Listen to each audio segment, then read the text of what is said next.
नमस्कार, मैं दीपक सिंह सरोची और आप देख रहे हैं न्यूज़ मुनी।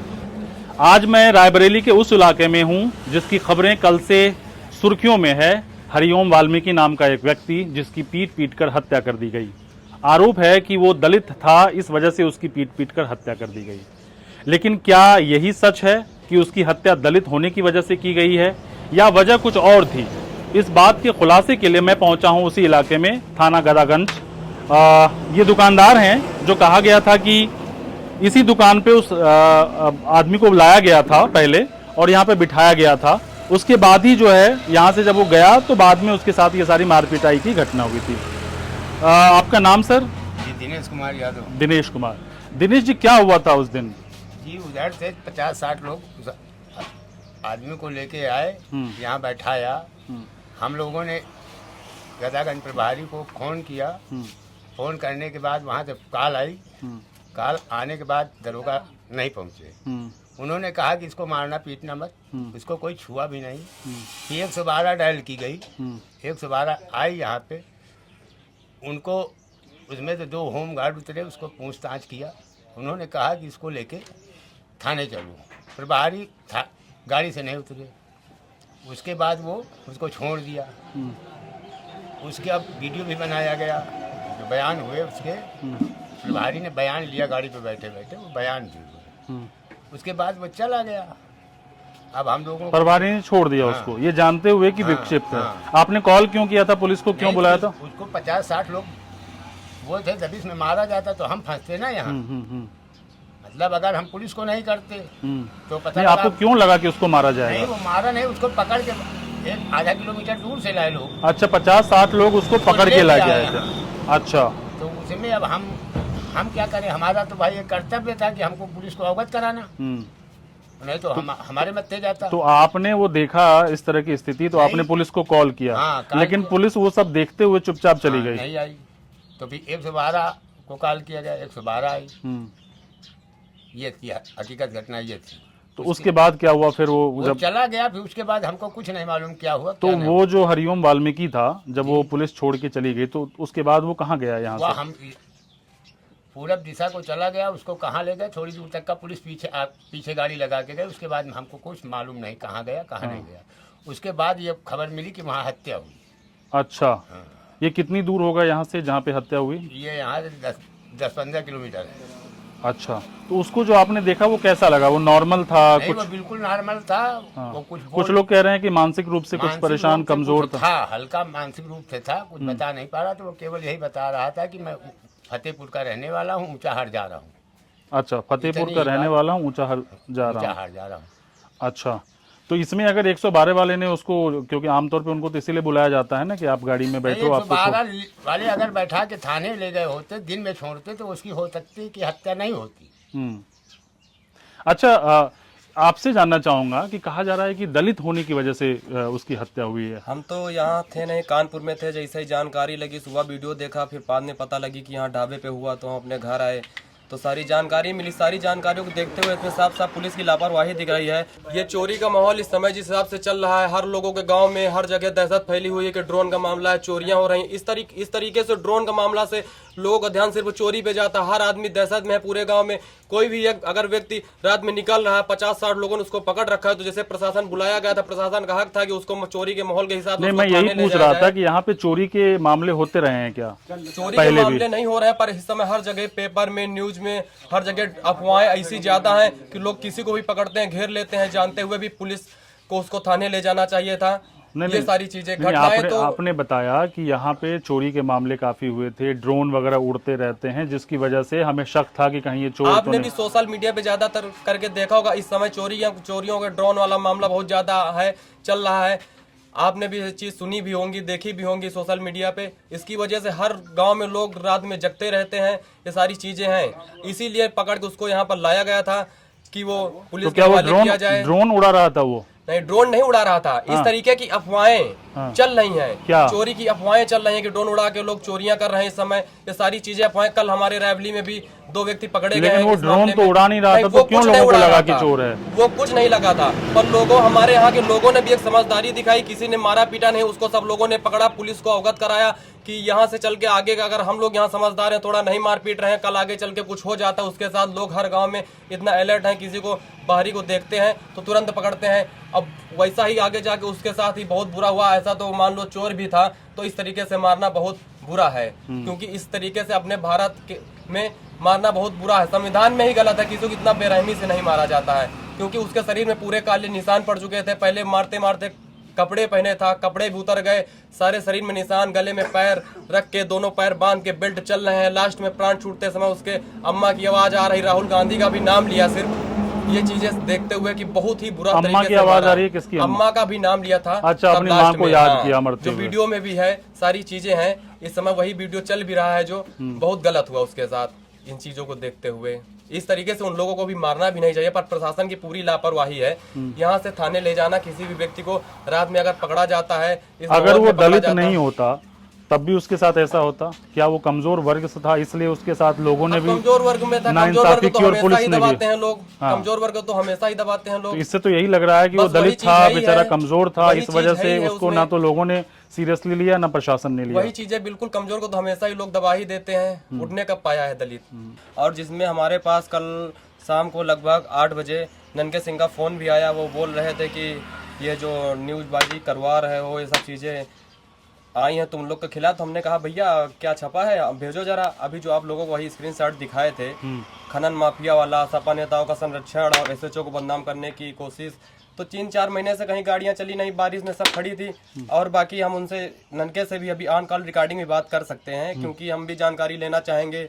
ननकेश कौन है? जी, ननके सिंह दीपू प्रधान के भाई हैं। अच्छा, तो वो बोल रहे थे कि मतलब अपना कि जेल नहीं जाने तो का पुलिस दबाव की आपको धमका रहे हैं बेसिकली, ये कह रहे हैं चूंकि आप लोगों के बीच बता रहे हो तो पुलिस आपको धमकी। यहाँ पे कौन था जो उस दिन यहाँ पे था? आप थे ना? क्या हुआ था उस दिन, आपने देखा था?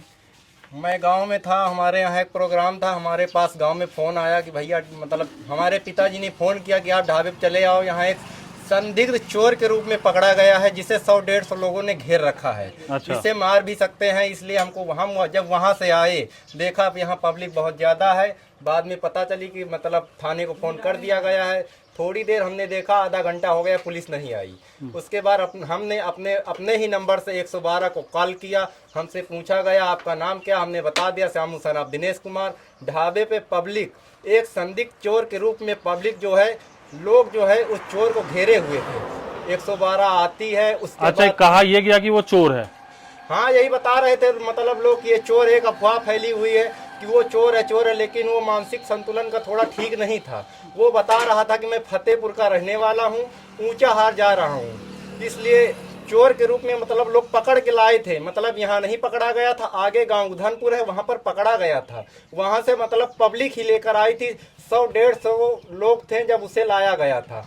अगर हम 112 को फ़ोन नहीं करते, अगर यहाँ ढाबे पर कोई हादसा हो जाता तो इसका जिम्मेदार कौन होता? हम ही लोग होते। इसकी वजह से अपने बचाव के लिए हमने 112 को फ़ोन किया। 112 आती है। 112 में से 2 पीआरडी के जो चालक थे वो उतरते हैं, उनसे पूछताछ की जाती है। पीआरडी को जो मतलब दीवान थे वो 112 से नीचे नहीं उतरते हैं। पीआरडी का मतलब 112 का जो होमगार्ड था वो आता है, बयान लेता है। उसके बाद जो दीवान जी गाड़ी पे बैठे बैठे उसे बुलाते अपने पास, उससे पूछताछ करते हैं, आपको किसी मारा तो नहीं। उसके बाद वो बयान देता कि हमें किसी ने मारा नहीं है। उसके बाद पीआरडी के जवान जो थे 2, वो बोल रहे थे कि इन्हें थाने ले चलो, वहाँ पर मतलब बैठाया जाएगा। तो दीवान जी ने सीधा कह दिया कि आप लोगों की ड्यूटी जो है आप वही करिए, हमारा काम हम करेंगे, इसे छोड़ दो, ये चला जाएगा जहाँ जाना होगा। उसके बाद उसे यहीं पर छोड़ देते हैं, वो चला जाता है। सुबह पहर पता चलती है कि जो आदमी आया था उसकी हत्या हो गई। इसकी वजह से हमको बहुत दुख हुआ। उसको जिस तरह से मारा गया है, ऐसे इंसान को मारना नहीं चाहिए। चलिए, आपका नाम क्या है बॉस? प्रीतम। एक बात जो मुझे लोगों से पूछताछ के दौरान मालूम पड़ी, वो ये कि यहाँ पे कई बार ऐसी घटनाएं हुई हैं जहाँ चोरी के आरोप में लोगों को पीटा गया है। नहीं, कोई एक भी बार यहाँ घटना नहीं हुई। ये पहली बार घटना है। घटना ये है कि वो 50-60 आदमी या इसको भटपुरा अलग से उधमपुर के बीच से इसको पकड़ कर लेकर यहाँ आए हैं। आने के बाद इसको प्रशासन को यहाँ से दिया गया, प्रशासन आगे इसको लेकर गया, इसको छोड़ दिया कि क्या किया है वो प्रशासन की जिम्मेदारी। हाँ, यहाँ से बाइज्जत उसको छोड़ा गया प्रशासन को। तो जो 50 लोग लेके आए तो उनमें किसी ने मारा पीटा भी था?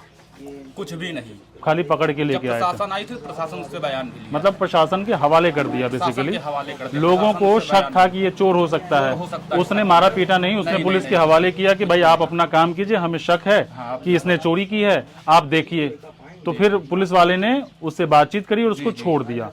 छोड़ दिया कि क्या किया, यहाँ पे लेकर गए। आगे उन्होंने छोड़ा कि क्या किया इसको हम, अच्छा, ये भी नहीं पता है। इसको दूसरे दिन पता चला कि वहाँ पे अच्छा। हत्या हो गई। कि आपको लगता है कि अगर पुलिस वाले ने उसको छोड़ दिया होता घर तक, जैसा कि बता रहे हैं कि मानसिक रूप से कमजोर लग रहा था, कुछ परेशान लग रहा था, तो अगर पुलिस वाले ने छोड़ दिया होता तो उसकी जान बच जाती? इसमें पुलिस की सबसे ज़्यादा लापरवाही है। अगर पुलिस चाहती तो उस व्यक्ति की जान बच सकती थी। अगर वो अपने कस्टडी में रात भर रखती तो शायद उसकी जान बच सकती थी। तो अच्छा, उसकी हत्या दलित होने की वजह से नहीं हुई है? नहीं, उसकी हत्या दलित होने से हुई है, इसलिए कि वो वीडियो में बोल भी रहा था। हाँ। तो जो मार रहे थे व्यक्ति वो बोल रहे थे कि ये हम बाबा के आदमी हैं। जो मार रहे थे? हाँ, जो मार रहे थे। ठीक है। तो ऐसे करके जो उसको मारे हैं तो बहुत निंदनीय घटना है ये। अच्छा, उसने क्या बोला था वो जो बोल रहा हरिओम था वाल्मीकि? कि- हाँ, वो बोल रहा था मैं राहुल गांधी जिंदाबाद बोला था।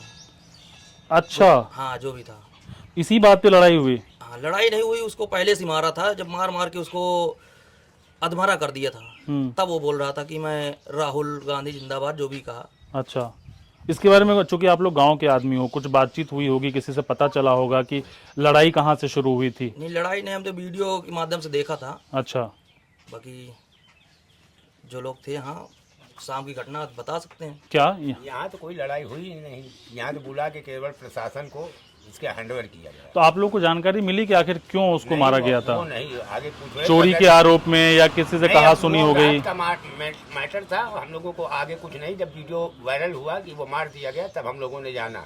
उसका अच्छा। पिता भी यहाँ आया, मुझसे पूछा, हमने उसको सारी वीडियो दिखाई, उससे बताया, उसकी पत्नी को अवगत कराया, मैंने ही अवगत करवाया यहाँ से। अच्छा, कि उसको थाने को फोन कराया गया कि उसकी पत्नी वहाँ है, उससे पहचान करवाई गई। उसके भाई को बताया गया, उसकी बहन को बताया गया, सारा कुछ बताया गया। लोकेशन हम लोगों ने जितना हमको मालूम था हम लोगों ने बता दिया। अच्छा, तो ये कायदे से काम तो ये पुलिस का था, लेकिन ये सारा काम आपने किया मानवीय आधार मेरे पर? सामने मजबूरी थी ना कि अब वो आया है, बुढ़ा आदमी है, वो ढूंढ रहा, तो हम बताएंगे तो भाई जैसे नहीं था तो मान लो वहाँ से अगर आगे पार्टी कहती ढाबे पे छोड़ा गया है। अगर वो पुलिस को नहीं अवगत कराए होते तो हमारे नाम FIR करता तो हम फंसते। तो हमको तो बताना ही बताना, मेरे पास मजबूरी भी तो है। तो ये सब चीजें थी। चलिए, कुल मिलाकर जो बातचीत समझ में आई है कि पुलिस वाला जो एरिया था वहाँ पे मुझे लूप होल दिख रहा है कि अगर उनको ये जानकारी मिली कि कोई मानसिक रूप से कमज़ोर है और उसको 50-60 लोगों ने घेर रखा है तो वो खतरे में तो था ही। अगर पुलिस उसको रात भर अपने पास रखती या फिर उसको जहाँ पे जाना था छोड़ देती, जो कि सरकार भी प्रचारित करती है कि 112 जो है उसका यही काम है कि अगर कोई आप आपदा में फंस जाते हैं, मुसीबत में फंस जाते हैं तो सरकार आपको वहाँ तक, मतलब पुलिस जो है वहाँ तक आपको छोड़ कर आएगी। तो अगर पुलिस ने अपनी जिम्मेदारी ठीक से निभाई होती तो शायद उसकी जान बच सकती थी। ये अभी तक की बातचीत में ऐसा लग रहा है। एक सवाल और भी है, मैं जब यहाँ पे लोगों से बातचीत करने की कोशिश कर रहा था तो काफ़ी लोग डरे हुए थे। उसकी वजह ये बताई जा रही है कि जिन लोगों ने मीडिया के सामने बात करने की कोशिश की उनको अलग अनर्गल आरोप लगाया गया। ये उनका कहना है, ये उनका दावा है कि उन पे अलग अलग तरह के आरोप लगाए गए। अब ये इन्होंने, देखिए स्क्रीनशॉट में आपको दिखा रहा हूँ, ये जो है ये कह रहे हैं कि एक व्यक्ति था जिसने बयान दिया और बताया कि पुलिस की लापरवाही है, तो पुलिस ने क्या किया कि उन पर इस तरह के आरोप लगा दिए, है ना। तो कुल मिलाकर यहाँ के लोगों को डराने की कोशिश भी हो रही है ताकि इस मामले को दबाया जा सके। तो सवाल यही है कि जिस प्रशासन से उम्मीद है कि वो आपकी निगहबानी करे, आपकी सुरक्षा करे, जिसको देखकर आपके अंदर वो आत्मविश्वास आए कि भैया जब तक ये पुलिस वाले हम सुरक्षित हैं, अगर वही डराने लग जाए अपनी लापरवाही को छुपाने के लिए, तो फिर इस देश को कौन बचाएगा।